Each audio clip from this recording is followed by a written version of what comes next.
As part of our ongoing series of film analysis, Uncle Paulie will discuss Tenet.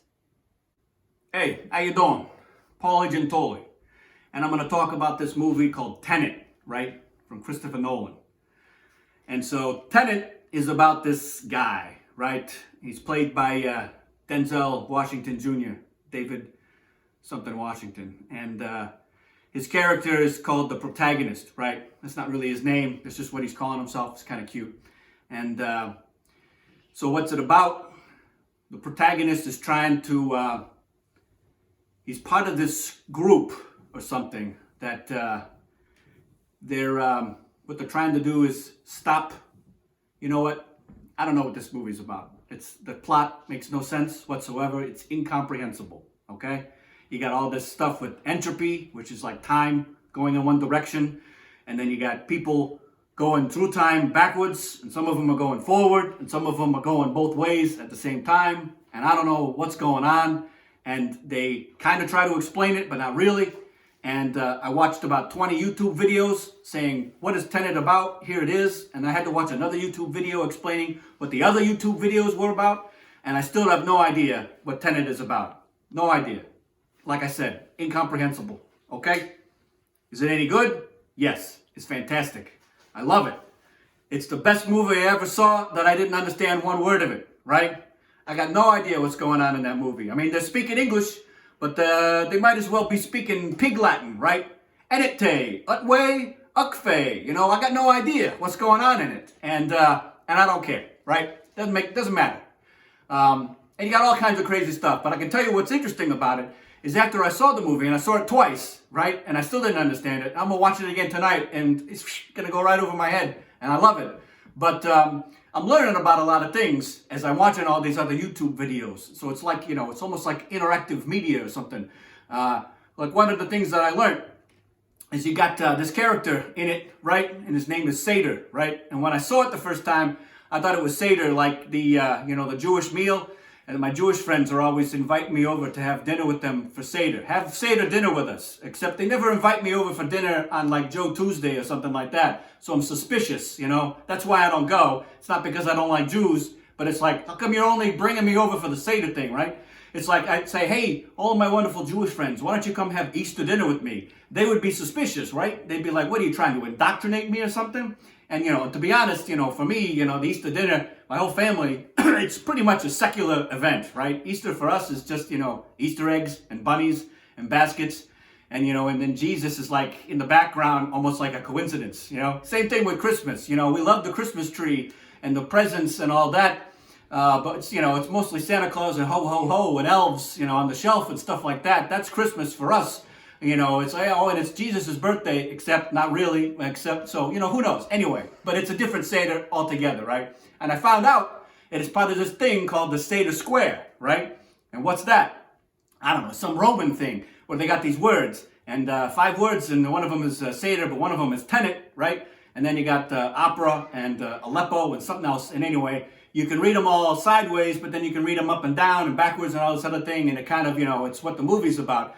The movie's one giant Seder Square that you could watch it in whichever direction you want, and it still won't make sense no matter which way you do it. But I thought that's pretty interesting. Anyway, this Seder guy, right? He's this Russian dude, and he's trying to destroy the world through entropy. And how does that work? It doesn't matter. All you know is he's the bad guy, and you can figure that out. And you know, this entropy thing, it sounds pretty bad. It is bad. You know, if it happens kaput, we're all dead. So you got to make sure that he doesn't do it. And how's he doing it? He's got this algorithm, right? And when I hear the word algorithm, right away, I don't know what you're talking about. Algorithm, what does that mean? But it's like a physical one. And it's like all these post-apocalyptic tinker toys that if he connects them all, pow, you know, trouble, right? You don't want it to happen.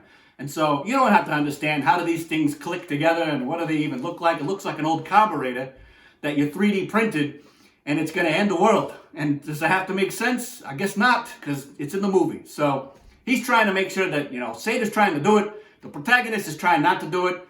And Robert Pattinson from the Twilight movies, he's along for the ride. And he's there to kind of, you know, exposition, right? Every once in a while, Robert Pattinson will say, oh, entropy means this is going to happen. And everyone else goes, oh, okay. But the audience is like, what are you talking about? Who cares? It doesn't matter. And that's what Christopher Nolan knows.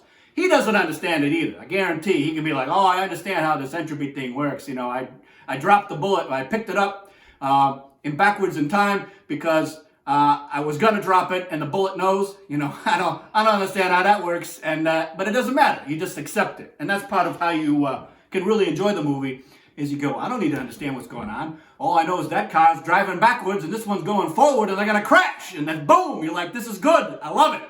So that's the secret to Tenet, is to not be like beating yourself up because you don't understand what's going on while it's going on, or even a week later. You still don't know. But that's the hallmark of what makes a movie a great movie, is you can't stop thinking and talking about it and watching 30 YouTube videos.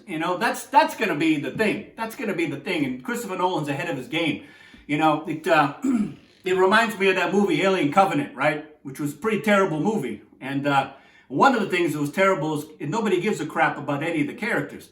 And but the reason is they shot all these short films that they released online or whatever that is all the backstory about the characters. And they're like, oh, people will just watch those, and then they'll watch Alien Covenant, and then they'll care. And nobody watched the other ones, and nobody cared about the characters. They said, we don't have to worry about the backstory. We can focus on the characters making stupid decisions, and that's what people will care about. But they didn't care about it because it was kind of stupid. So that failed. But Christopher Nolan, he's figured it out. He's like, I can make a movie that is incomprehensible, but other people will try to explain it, and they won't be able to, but, it keeps us all talking about it, right?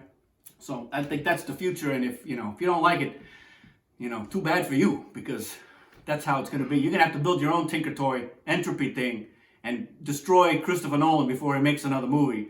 Otherwise, you're stuck with it. So at the end of the day, I say go see it. Go see Tenet. Go watch it 20 times. And if at the end of seeing it one or two times, you think, oh, you know what? I get it. I totally understand this. Well, then you know. You know that either you're a friggin' genius or that you're insane, right? And it's probably number two, because you're probably not a friggin' genius. If you're asking yourself, oh, which one of these am I after seeing Tenet and understanding it? It's because you're crazy, okay? And that's okay too. We'll make a YouTube video explaining why you're so crazy after understanding entropy and Tenet. And how did I know that bullet was going to go back into my hand? Nobody knows that. So go check it out. And don't bother asking me questions, because I told you everything I know, and I'm not going to know anymore. So you're welcome.